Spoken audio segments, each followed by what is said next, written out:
Le grand journal de Télésignal.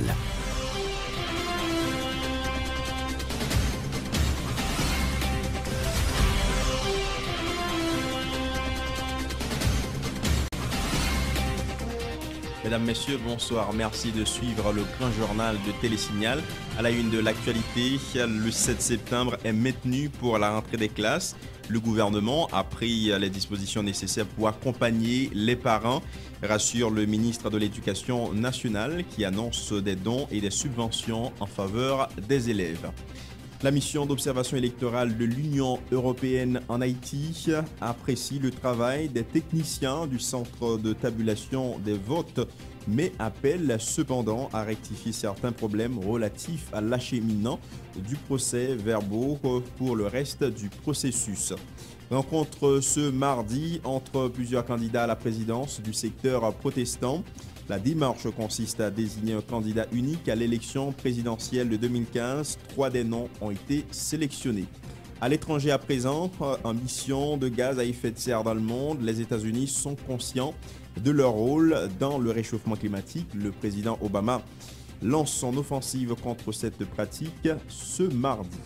Et puis condamnation à 3 ans de prison ferme par la justice égyptienne des 3 journalistes de la chaîne qatari Al Jazeera.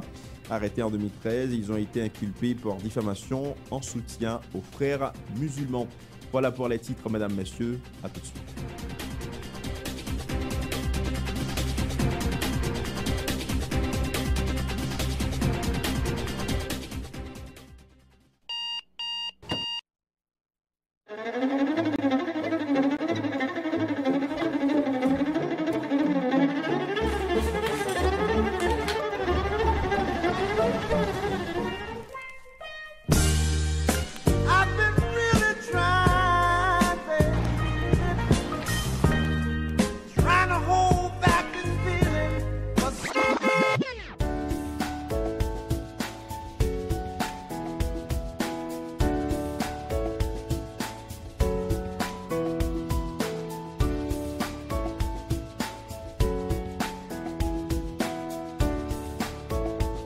Démaquillant, lotion après rasage et lotion rafraîchissante.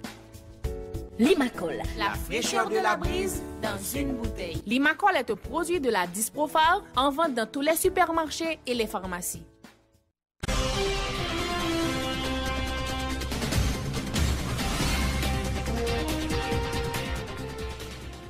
Bienvenue au développement du journal, mesdames, messieurs. Toutes les dispositions sont prises à l'occasion de la rentrée des classes prévue au lundi 7 septembre 2015, rassurent les responsables du ministère de l'Éducation nationale et de la formation professionnelle.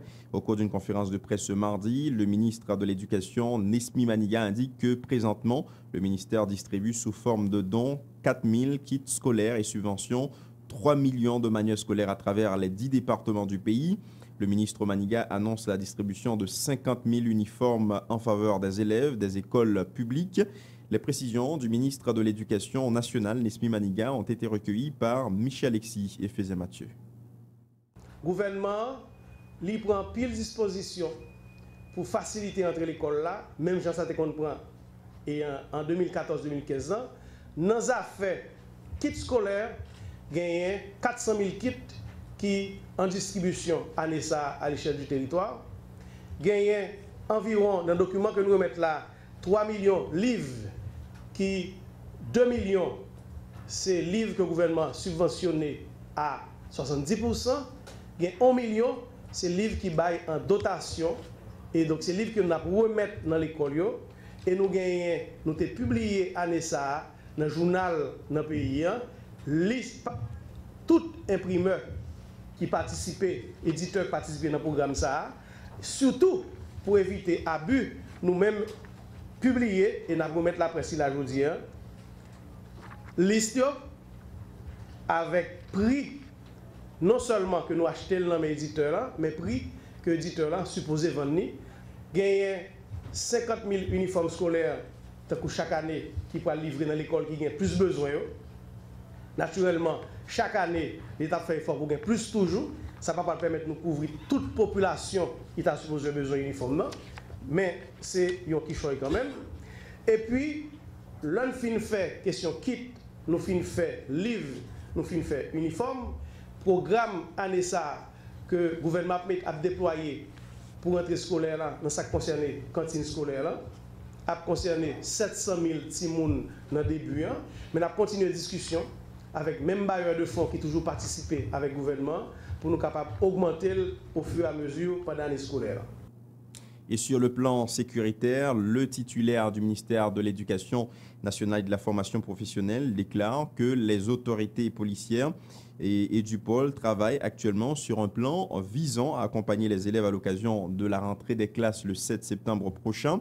En outre, Nesmi Maniga annonce qu'un accompagnement psychologique et psychopédagogique se fera également dans les salles de classe via des professeurs afin de combattre la violence en milieu scolaire, explique-t-il le ministre Nesmi Maniga au micro de Michel Alexis et Fézé Mathieu. Le qu'a fait rentrer l'école là, autrement dit, en pile ministère, en pile responsabilité que pour l'assumer tout. La police, service circulation, a travaillé sur l'entrée scolaire. Mais le ministère de l'Éducation nationale, grâce à un partenariat avec le ministère de la Justice, a renforcé la capacité police communautaire éducative là, et du pôle pour nous parler plus présence dans les zones fragiles en particulier. Mais vraie réponse climat scolaire, c'est dans la salle de classe là. Et dans ce sens, le ministère continue de travailler avec un pile acteur pour que l'année ça, dans le volume professionnel, n'a pas coûté que gagner professionnel en accompagnement psychologique, psychopédagogique, parce qu'en pile fois, question violence, c'est un manque d'adaptation que nous avons gagné dans la salle de classe. Et puis, décès dimanche du lieutenant-général José Luis Jaborandi Jr., commandant de la force militaire de la mission des Nations Unies pour la stabilisation en Haïti, MINUSTA. Il est mort d'une crise cardiaque dans un avion à bord du vol Miami-Brésil. La chef civile de la MINUSTA, Sandra Honoré, au nom du secrétaire général Ban Ki-moon, a présenté ses condoléances à la famille du défunt et à toute la composante militaire de la MINUSTA. Madame Honoré a présenté le défunt comme un commandant admirable, respectueux et un exemple modèle d'un officier de l'armée. Rencontre ce mardi entre plusieurs candidats à la présidence. Jean Chavanjeune, Clarence Renoir, Jean-Claude Bazin. Une initiative du secteur protestant consistant à désigner un candidat unique pour ce secteur à l'élection présidentielle de 2015. La réunion dans un hôtel à Turgeau, les initiateurs estiment louable une telle démarche. Après plusieurs heures de discussion, 3 noms ont été sélectionnés: Jean Palmem, Mathurin, Chavanjeune et Clarence Renoir. Un de ces 3 sera désigné comme représentant unique du secteur protestant à la présidentielle de 2015 en Haïti. Osnef Evry est l'un des supporters de cette initiative. Il retrace les biens fondés d'une telle démarche au micro de Pierre Lunique Revanche et Yvan Seïd. C'est coach Youn là-dedans, c'est Jean Chavanjeune. Nous, c'est moun qui est responsable, qui travaille dans l'équipe. Et nous avons que critères yo milité en faveur candidat que nous-mêmes avons choisi pour Népoléa, mais avec respect pour les autres, que c'est pasteur Maxo, ou bien pasteur Bazin, ou bien Clarence Renoir, ou bien Amos André, ou bien pasteur, ou bien docteur Mathurin. Et nous prêts, parce que nous sommes des démocrates, pas oublier nos avocats d'abord, Hélène journaliste, nous sommes journalistes investigateurs qui posent des questions, nous prêts à répondre n'importe quelle réponse, nous prêts à accepter n'importe quelle réponse. Moi-même, nous croyons que Abgon Bagay sorti, littéralement Abgon Bagay sorti, mais là, à gauche se réunit maintenant à Pétionville pour imiter les protestants. Donc, on ne peut pas dire déjà, ils ont réussi. Maintenant, est-ce que nous voulons réussir dans une journée? Ou bien est-ce que nous devons attendre qu'il y ait plus de temps? L'essentiel qu'on est là, après 3 heures de débat entre eux, les candidats, nous pensons que Mandel, c'est à bien que nous ayons plus de temps pour continuer jusqu'à ce que même personnellement, ils abouti et ils dit nous, ils réussi dans le plan A, ils ont échoué dans le plan A, ou bien ils ont demandé modification du plan A. Le chef adjoint de la mission d'observation électorale de l'Union européenne en Haïti, José Antonio de Gabriel, a déploré les nombreux cas de violence qui ont affecté le bon déroulement des élections du 9 août 2015, soulignant que ces mauvaises pratiques électorales effraient les électeurs haïtiens et conduisent à l'annulation de ces élections dans 25 circonscriptions pour la députation et un département pour les sénatoriales et 30% des procès-verbaux de chacune de ces circonscriptions n'ont pas été acheminés au CTV. La MOE, Union Européenne Haïti, applaudit la décision du CEP de sanctionner tous ceux qui sont impliqués dans les violences le jour du vote. Les précisions de José Antonio de Gabriel au micro de Johnny Saint-Ilus et Rwandi Henry. Comment combattre cette violence?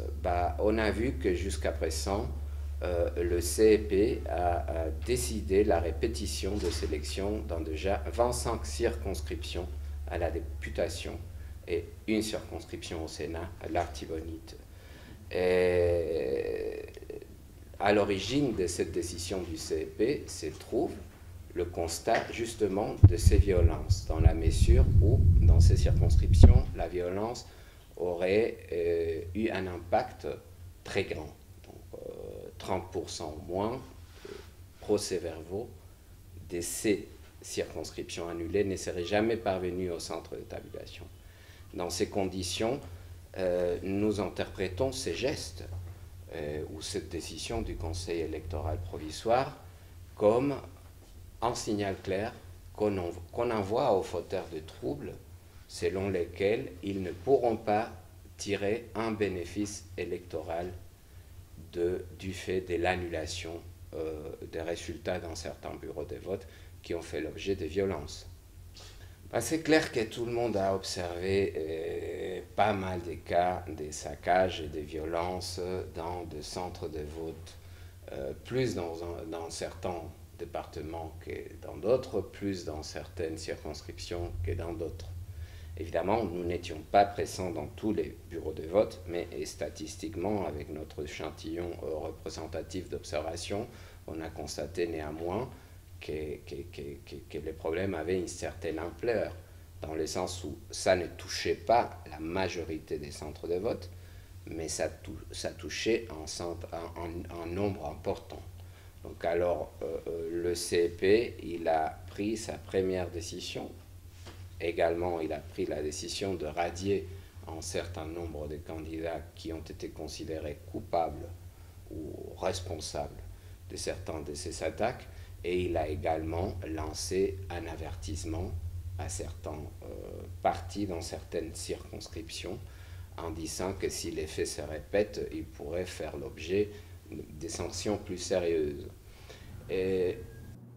Les techniciens du centre de tabulation ont fourni un bon travail, estime le chef adjoint de la MOE Union Européenne Haïti. Les résultats préliminaires publiés par le CEP reflètent les données du centre de tabulation, indique José Antonio de Gabriel, qui dit cependant reconnaître qu'il y avait certains problèmes relatifs à l'acheminement des procès-verbaux vers le centre. Il appelle l'organisme électoral à rectifier certaines erreurs ayant entaché le premier tour de la législative de 2015. La formation des membres du bureau de vote et une campagne d'éducation civique sont à prendre en compte lors du prochain scrutin. Les précisions de José Antonio de Gabriel au micro de Johnny Saint-Ilus et Rwandi Henry. Dans notre échantillon, les résultats publiés reflètent les résultats comptés. Néanmoins, ça ne veut pas dire qu'il n'y ait pas de problème. Il y a de problèmes. Il y a de problèmes d'un côté au niveau de l'acheminement, parce qu'on a pu constater dans un certain nombre de cas que de PV qui avaient été dépouillés, qui avaient été remplis, qui avaient été signés, et on ne peut pas établir le pourcentage exact, ne sont jamais parvenus au centre de tabulation. Ceci dit, il y a d'autres problèmes en ce qui concerne le traitement de résultats. Nous estimons que le centre de tabulation a fait un bon travail avec les matériels dont il disposait. Et les matériels dont il disposait, c'était les procès-verbaux. Hélas, le procès-verbaux, en général, était d'une très pauvre qualité. C'est-à-dire, très souvent, il était mal rempli. Et c'est avec ça que le centre de tabulation a dû travailler. Leçons à tirer pour les prochaines élections, pour les prochains scrutins, très clairement, il faut répéter, renforcer et améliorer la formation de membres du bureau de vote qui sont les responsables de remplir les procès-verbaux. Surtout en tenant compte que les prochaines élections, elles seront très compliquées puisqu'il y aura 7 urnes. Bon, c'est-à-dire 7 élections à dépouiller, 7 procès-verbaux à remplir. L'annulation des élections par le CEP dans le département de l'Artibonite est une décision correcte de l'avis du candidat au Sénat de ce département, Sadraque Dieudonné, arguant que la majorité des centres de vote au niveau de l'Artibonite étaient le théâtre de violences et de nombreuses irrégularités. Par ailleurs, Sadraque Dieudonné invite le CEP à prouver sa capacité d'organiser de bonnes élections dans le pays. On l'écoute au micro de Wesley Antoine et Maxo Joseph. Comment yo pas annuler l'élection dans l'Artibonite lorsque on gagne plus que moitié dans ces circonscriptions électorales yo annulé l'élection déjà la donne. Mais la grande question, est-ce que CEPA est capable de réaliser notre élection encore? Parce que tellement CEP ça décrié, tellement yo commettre et bévu, on va demander si a gagné des candidats, surtout les candidats à la présidence, qui vont accepter participer dans l'aventure ça, parce qu'ils ont une véritable aventure. On va dépenser temps, dépenser énergie, dépenser argent, ou penser que vous avez une élection, voilà que c'est dans la guerre aller, c'est moun avec gros âme fois dans main yo, craser centre de vote yo, tout côté qu'on est pas fort, yo craser centre de vote yo. Élection c'est bagage qui est important pour un pays capable d'avancer, pour nous renouveler personnel politique là, mais en élection son élection, c'est pas sélection en élection il faut que nous respecter les règles de comportement qui inscrites dans le décret électoral là, et première instance qui est chargée pour y appliquer lui, c'est justement CEPA. Donc si ce CEPA pas ici à la hauteur de sa tâche, eh bien que le CEP s'en aille et pour que l'autre monde qui est capable d'organiser vraie élection dans le pays et pour que l'élection ça yo, c'est pas élection qui va générer instabilité politique, instabilité tout court dans le pays. Autre information, la plateforme politique REM Haïti en appui avec d'autres partis politiques tels que la fusion des sociodémocrates haïtiens a organisé ce mardi un sitting devant le siège central du conseil électoral provisoire à Pétionville afin d'exiger l'annulation du scrutin du 9 août 2015, accusant le CEP d'avoir manipulé les résultats préliminaires du premier tour des législatives en faveur de certains partis politiques. Paradoxalement, certains des initiateurs de ce sitting pressent le CEP d'agréer les propositions de partis optant pour la mise sur pied d'une commission mixte chargée d'évaluer le scrutin du 9 août 2015. Écoutons en ce sens Harry Clinton, président de REM Haïti, et Evony Georges Auguste, membre du parti. Ils étaient au micro de Ludmilla Marc et Jasmin Denis. Après toute correspondance, après toute tentative de concertation que nous avons cherché avec Kepler, rien pas de réussi fait. Quand nous arrivons en phase, c'est vers l'annulation des élections qui étaient passées le 9 août là, nous sommes là, nous allons continuer encore. Nous ne pouvons pas valer parce que la hypothéqué l'élection présidentielle avec collectivité.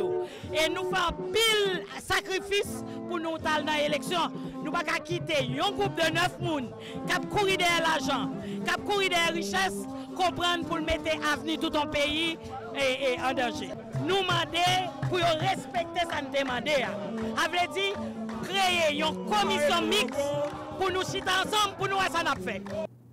Plusieurs candidats aux législatives de 2015, regroupés au sein d'un collectif, persistent à réclamer l'annulation des élections du 9 août dernier, mettant en avant de nombreux cas d'irrégularité et violences enregistrés le jour du vote. Les membres du dit collectif déplorent que jusqu'ici, le CEP n'a toujours pas communiqué en bonne et due forme les résultats de ces joutes. L'ex-sénateur du Sud et candidat à sa succession, Pierre-Franck Exeus, est membre du collectif. Écoutons ses propos au micro de Ludmilla Marc et Samus David François. Les nous considérer ni membre BV, ni superviseur à garde électorale, pas privé joindre bonnes informations sur le travail au travail fait. Les nous considérer une colonne fort observateur, tap circuler dans tout centre vote, dans facilité pour courage bulletin.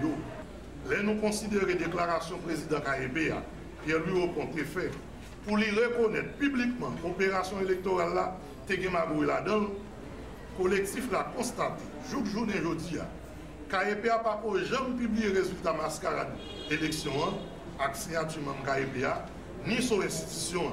C'est seulement une annonce internet qui fait, pour nous, ça c'est une traque. Mauvaise situation, ça va créer une grosse instabilité politique en deux pays et a bien grosse conséquences sur l'avenir du pays à tout le monde. Femmes et garçons à gourmet pour la démocratie bourgeonnée. On a profité de faire songer toute organisation, tant que IMED, RNDDH, CNO, ACPONAL, publié dans le rapport, pas d'élection journée 9 d'août. Nous souhaitons partis politiques qui ne pas participer dans le coup d'État, prendre en considération le rapport qui demandait annulation coup d'État électoral 9 d'août. Autre dossier à ce journal, la non-régularisation des cadastres dans le pays est la principale cause des conflits terriens en Haïti. C'est la lecture du notaire Gérard Magella Douillon qui plaide en faveur du renforcement de l'Office national du cadastre en guise de solution aux problèmes fonciers en Haïti. Le notaire Magella Douillon au micro de Roissy Antoine et Maxo Joseph. Haïti, dès l'indépendance du pays, nous toujours confrontons un problème de cadastre. Le problème de cadastre, c'est un problème qui est extrêmement complexe et délicat à la fois. Parce que sans cadastre, là, on ne peut pas faire un avancement au niveau du foncier. Parce que là que on monte un terrain, si que le cadastre est bien, le cadastre a tel numéro, on enregistre pièce qu'on est sous les actes. Ak la supposé un numéro dans le cadastre. Mais en Haïti, il n'est pas régularisé. Il n'est pas régularisé parce que jusqu'à présent, le problème cadastre est en entier. Il est en entier. C'est ça qui mettait le plus souvent qui mettait des conflits terriens. D'abord, il faut que renforcer l'office du cadastre. Ils font travail. Non pas qu'à dire qu'ils ne font pas, ils travaillent. Mais le travail là mérite un renforcement de manière que pour le cas plus efficace. Parce que le travail là n'est pas un travail à court terme, c'est un travail à long terme. Bon, recommandation, c'est pour le cadastre plus efficace. Il est vrai que l'association notaire fait plusieurs colloques, nous toujours en bataille pour nous régulariser les problèmes fonciers, mais nous-mêmes seulement nous ne sommes pas capables. Il faut que l'État lui-même limite l'école avec nous. Plus pour le cadastre lui-même, il y a plus de moyens, parce que le cadastre pour moi-même, il manque de moyens. Nous méritons que pour nous renforcer, pour nous battre plus, pour l'État encadrer plus de moyens possible pour le travail, de manière que pour nous avoir une solution au problème foncier, qui est un problème vital en Haïti, parce que le problème foncier a les causes sous moyen économique, l'âge sur l'économie en plus. On investit dès que le temps de gagner un problème foncier. Ils ont été très réticents. Coup d'œil à l'étranger à présent. La lutte pour protéger le climat devient urgent et considérée comme un défi central de ce siècle pour le président Barack Obama. Il est arrivé en Alaska pour montrer sa volonté d'agir vite face à l'urgence que représente le changement climatique dans le monde. En clôture d'une conférence internationale sur l'Arctique à Anchorage, le président dénonce le comportement inactif des pays industrialisés. Il souhaite qu'un accord sur le climat aboutisse lors de la conférence COP21 qui aura lieu en décembre à Paris. Reportage Euronews. Les glaciers d'Alaska vus depuis Air Force One, un paysage de carte postale pourtant révélateur des ravages du changement climatique. Ce n'est donc pas un hasard si Barack Obama a choisi l'Alaska pour lancer son offensive contre les émissions de gaz à effet de serre. Ici, les glaciers reculent, le permafrost fond et les températures augmentent 2 fois plus vite que dans le reste du monde. Le président américain tire donc la sonnette d'alarme. C'est en tant que chef de la première économie mondiale, mais aussi en tant que deuxième plus gros émetteur de gaz à effet de serre que je suis venu ici pour dire que les États-Unis sont conscients de leur rôle dans le réchauffement climatique et que nous prenons nos responsabilités. Mais le climat évolue plus rapidement que nos efforts pour régler la question. C'est ce qui doit changer, car nous n'agissons pas assez vite. Les États-Unis sont responsables de plus de 12% des émissions mondiales derrière la Chine. Le président américain veut diminuer les rejets de son pays de 26 à 28% à l'horizon 2025. Un discours opportun à 3 mois de la conférence sur le climat à Paris. Les journaux considérés comme étant proches de l'opposition ont été perquisitionnés par la police turque ce mardi. Cette démarche rentre dans le cadre d'une enquête antiterroriste. Selon les responsables, ce coup de filet intervient à 2 mois des élections législatives. Détail avec Euronews. La presse à nouveau prise pour cible en Turquie. La police a perquisitionné plusieurs sociétés d'un groupe de médias dont des journaux et une télévision considérés comme proches de l'opposition. L'opération a été menée dans le cadre d'une enquête antiterroriste, indiquent les autorités turques. Ce nouveau coup de filet contre les médias intervient à 2 mois des législatives. Autre information à l'étranger, le tribunal du Caire a condamné à 3 ans de prison ferme les 3 journalistes de la chaîne qatari Al Jazeera. Le Canadien Mohamed Fahmy, l'Égyptien Baber Mohamed et l'Australien Peter Greste ont été arrêtés en 2013 pour diffamation en vue de soutenir les frères musulmans. Peter avait été expulsé vers l'Australie, d'où il a été jugé par contumace. Détail avec Euronews. En Égypte, pas d'acquittement pour les 3 journalistes de la chaîne qatari Al Jazeera, mais 3 ans de prison ferme. C'est le verdict rendu ce samedi par un tribunal dans le nouveau procès du Canadien Mohamed Fahmy, de l'Égyptien Baher Mohamed et de l'Australien Peter Greste. Ils avaient été arrêtés en décembre 2013 et accusés d'avoir diffusé de fausses informations pour soutenir les frères musulmans. Lors d'un premier procès en juin 2014, Fahmy et Greste avaient écopé de 7 ans de prison et Mohamed de 10 ans. Des peines qui avaient suscité une pluie de critiques internationales. La Cour de cassation avait ensuite annulé les condamnations des journalistes, ordonnant un nouveau procès. En vertu d'un décret présidentiel, Peter Greste avait été expulsé vers l'Australie. Il a été rejugé par contumace. À présent, mesdames, messieurs, nous vous invitons à suivre la météo avec Slaine Séjour.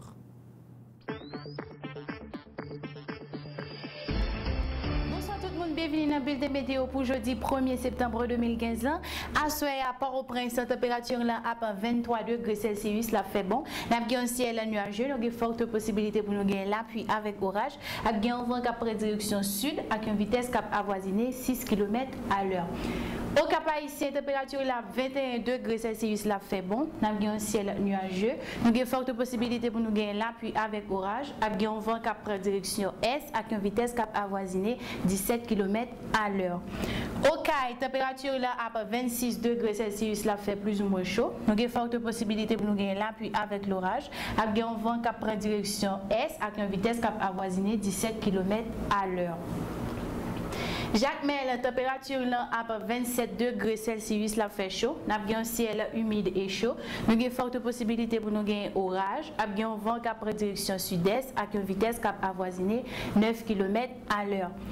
Jérémy, température là à 25 degrés Celsius, là fait bon. Nous avons un ciel nuageux. Nous avons forte possibilité pour nous gagner la pluie avec l'orage. Nous avons un vent qui prend direction est avec une vitesse qui avoisine 15 km à l'heure.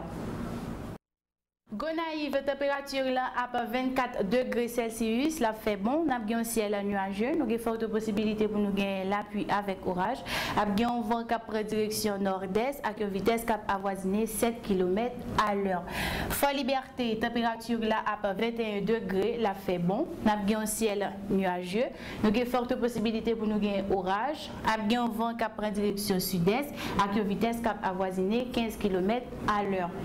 Inche, température à 19 degrés Celsius, là fait bon. Nous avons un ciel nuageux, nous avons forte possibilité pour nous gagner la pluie avec orage. Nous avons un vent qui prend direction est avec une vitesse qui avoisine 4 km à l'heure. Port de Paix, température là à 27 degrés Celsius, là fait chaud. Nous avons un ciel chaud et humide. Nous avons forte possibilité pour nous gagner la pluie avec orage. Nous avons un vent qui prend direction est avec une vitesse qui avoisine 22 km à l'heure. Miragouane, température là à 26 degrés Celsius, nous avons un ciel chaud et humide. Nous avons forte possibilité pour nous gagner la pluie avec orage. Nous avons un vent qui prend direction est avec une vitesse qui avoisine 4 km à l'heure. Nous avons dit toutefois lié pour prendre précaution sur la mer parce que la mer a des choses agitées à soir. Matin, le soleil a levé à 6h35 et l'a couché à 7h05. Nous avons dit merci tout le monde qui a suivi le bulletin météo pour journée 1er septembre 2015. Nous avons dit tout le monde au revoir. À demain pour notre page bulletin météo sur Télésignal. Le rappel des titres avant de refermer ce journal, mesdames, messieurs. Le 7 septembre a maintenu pour la rentrée des classes. Le gouvernement a pris les dispositions nécessaires pour accompagner les parents, rassure le ministre de l'Éducation nationale qui annonce des dons et des subventions en faveur des élèves. La mission d'observation électorale de l'Union européenne en Haïti apprécie le travail des techniciens du centre de tabulation des votes, mais appelle cependant à rectifier certains problèmes relatifs à l'acheminement des procès-verbaux pour le reste du processus. Rencontre ce mardi entre plusieurs candidats à la présidence du secteur protestant. La démarche consiste à désigner un candidat unique. À l'élection présidentielle de 2015, 3 des noms ont été sélectionnés. Et puis à l'étranger, émissions de gaz à effet de serre dans le monde. Les États-Unis sont conscients de leur rôle dans le réchauffement climatique. Le président Barack Obama lance son offensive contre cette pratique ce mardi. Condamnation à 3 ans de prison ferme par la justice égyptienne des 3 journalistes de la chaîne qatari Al Jazeera arrêtés en 2013. Ils ont été inculpés pour diffamation en soutien aux frères musulmans. C'est pratiquement la fin de cette édition sur Télésignal. Merci à chacun de vous de l'avoir suivi. À très bientôt.